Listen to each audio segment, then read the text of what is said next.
Hi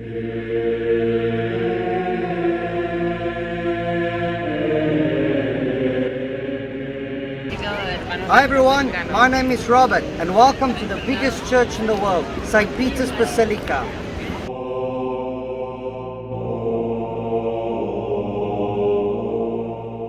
The earliest church built on the site of today's Vatican City was Old St. Peter's Basilica, commissioned by Emperor Constantine in the early 4th century, around the year 319 to 333 AD.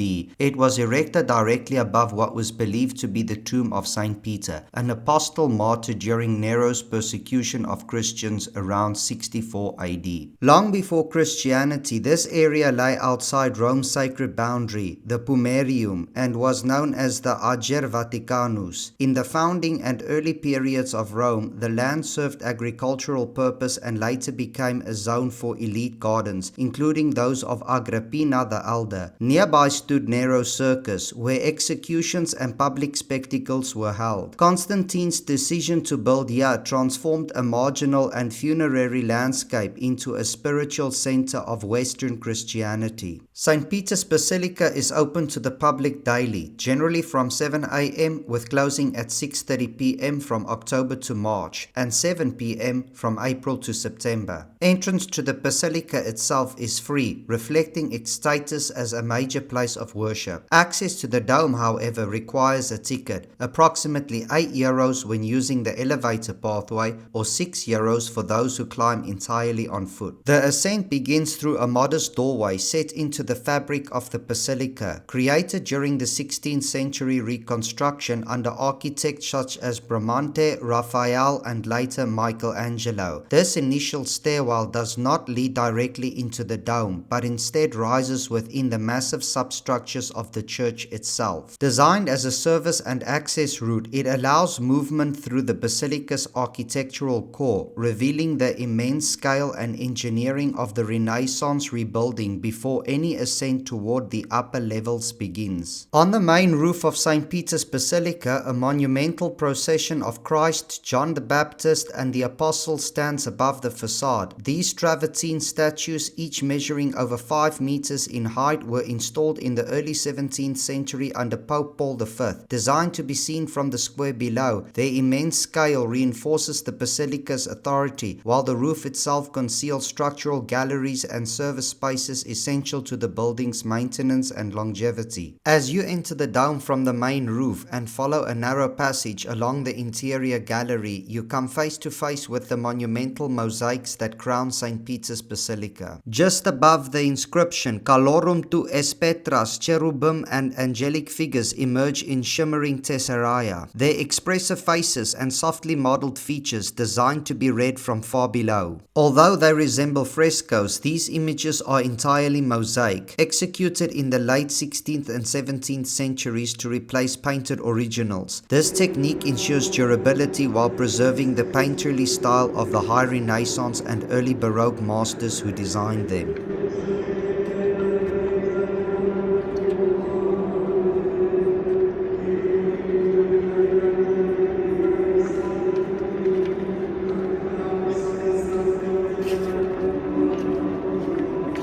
Leaving the inner gallery behind, the ascent continues through the next series of stairways that rise within the double shell of Michelangelo's dome. From the Basilica floor to the summit, visitors climb a total of 551 steps, a route carefully engineered to fit the structure rather than cut through it. Here, the passages narrow and begin to lean, following the curved geometry of the dome itself. At points, the walls visibly tilt inward, demonstrating how the staircases were integrated into the masonry to distribute weight and maintain stability. This section reveals the remarkable engineering of the late 16th century, where access, structure, and form were unified within one of the most ambitious domes ever built. From the summit of St. Peter's Dome, the city of Rome and the Vatican unfold in precise architectural order. Directly below lies St. Peter's Square, designed by Gian Lorenzo Bernini, its elliptical colonnades embracing the faithful. To the north and the west stretch the Vatican Gardens, a carefully planned landscape of fountains, chapels, and administrative buildings. Within this area stands the Vatican Radio Transmission Complex, established in 1931 by Guglielmo Marconi.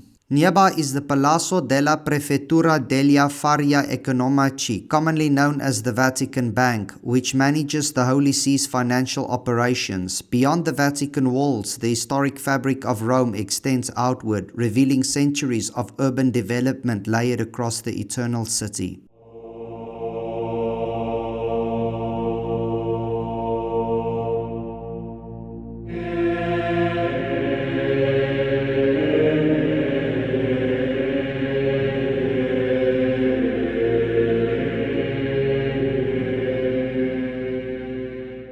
The interior of St. Peter's Basilica is the result of a prolonged architectural campaign spanning more than 120 years, shaped by political ambition, theological priorities, and evolving architectural theory. The present church was constructed to replace the 4th century Constantinian basilica, which by the late 15th century had become structurally unsound. Rather than restore the earlier building, the papacy opted for complete reconstruction, making a decisive break with early Christian architectural traditions in favor of a monument aligned with Renaissance ideals. Construction officially began in 1506 under Pope Julius II. The project was initially entrusted to Donato Bramante, whose design proposed a centralized Greek cross plan crowned by a massive dome. Bramante's concept drew heavily on ancient Roman architecture, particularly imperial mausolea and temples, reflecting Renaissance humanist engagement with classical antiquity. Although little of his superstructure survives intact, Bramante established the primary piers and spatial logic that continue to define the interior. After Bramante's death in 1514, the project passed through several architects, including Raphael and Antonio da Sangallo the Younger. During this phase, the design shifted toward a more elongated Latin cross plan, reflecting liturgical preferences for processional worship and accommodating larger congregations. Sangallo's tenure focused heavily on structural reinforcement, addressing concerns about the immense loads generated by the proposed dome and vaulting systems. In 1546, Michelangelo Buonarroti was appointed chief architect. Rejecting excessive complexity, Michelangelo simplified the interior articulation and returned emphasis to centralized mass and structural clarity. He reinforced the crossing piers and standardized the colossal order that governs the interior elevation. Although Michelangelo died in 1564, his structural framework remained largely intact, ensuring continuity despite later modifications. The nave, as seen today, was completed in the early 17th century under Carlo Maderno, who extended the basilica longitudinally. This intervention finalized the Latin cross plan and significantly altered the interior spatial perception, prioritizing axial movement towards the high altar. Maderno's work reflects Counter-Reformation priorities, emphasizing clarity of ritual focus and visual hierarchy. The interior decoration is notable for its reliance on mosaics rather than frescoes or oil paintings. This decision, formalized during the 17th and 18th centuries, was driven by durability concerns and institutional preference for permanence. Many Renaissance and Baroque compositions were translated into mosaic form by specialized Vatican workshops, preserving iconography while adapting technique. At the crossing stands the bronze baldachin, designed by Gian Lorenzo Bernini between 1624 and 1633.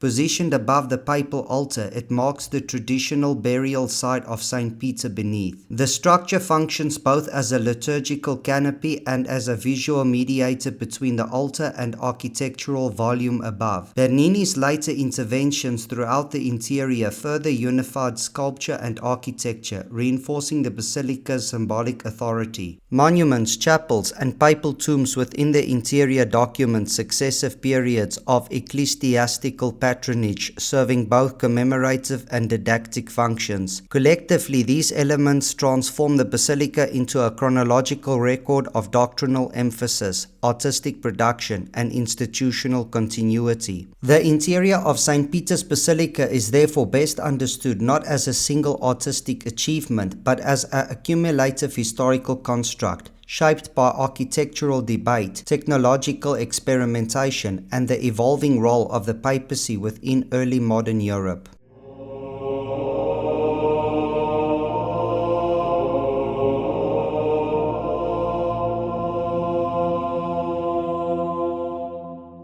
Complementing the architecture, the sculptural program of St. Peter's Basilica developed gradually from the 16th century onward, reflecting changing theological and artistic priorities. Early sculptures were primarily funerary monuments commissioned by popes and cardinals, integrating classical forms with Christian symbolism. During the Counter-Reformation, sculpture assumed a more didactic role, emphasizing clarity, emotional restraint, and doctrinal authority. By the 17th century, under artists such as Gian Lorenzo Bernini, sculpture became fully integrated into the architectural framework, serving liturgical, commemorative, and symbolic functions. Collectively, these works transformed the interior into a sculptured record of papal patronage and evolving Catholic ideology. The entrance to St. Peter's Basilica is framed by a monumental Renaissance facade, completed by Carlo Maderno in 1612. 5 great portals are set within massive Traventine arches,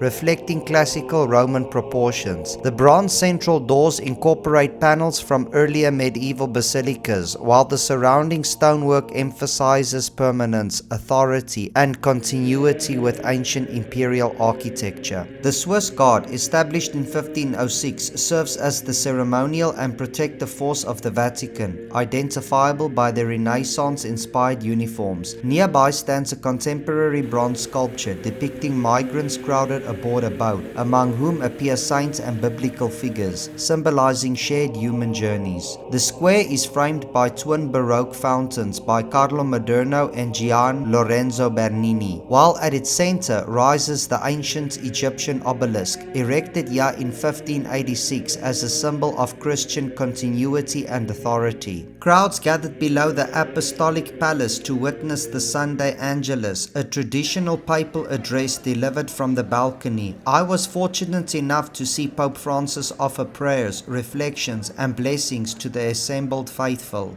Se egli fosse solo un personaggio del passato, come lo erano per la gente del tempo figure citate nello stesso Vangelo, Giovanni Battista, Mosè, Elia e grandi profeti, sarebbe solo un bel ricordo di un tempo che fu.